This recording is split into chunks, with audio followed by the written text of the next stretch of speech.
It's probably not an understatement to say that virtually there would be no commercial space without an insurance market in space. Space is inherently a risky proposition in the sense that there are always going to be anomalies, there are always going to be accidents, there are factors that we can't control.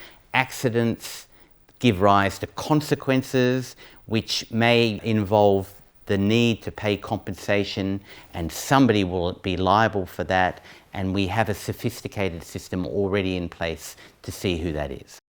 If damage is caused by a space object, either in space or, heaven forbid, to an aircraft in flight or on the ground, then the international system comes into play in appropriate circumstances, and the state that is what we call a launching state of that particular object may be potentially liable, which means that it would be potentially accountable to pay compensation for the damage caused in a way that would, as best as possible, restore the injured party to the position they would have been had the damage not been caused.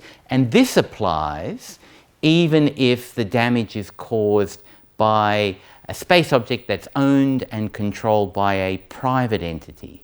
The state, the country, may still be liable under this international regime. So insurance is important from the private operator's viewpoint to protect their business, but it also may be a requirement from the national sovereign in granting me the license to protect the sovereign from the international framework, which is state to state. Everybody wants to engage in space because there are incredible benefits.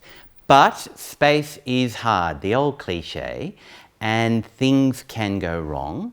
And therefore, to have a sophisticated and accessible liability regime, which we have at the international level, augmented then at the national level under national law, augmented also by utilisation of insurance, augmented by the documents that the COPUOS produce in terms of trying to mitigate these risks.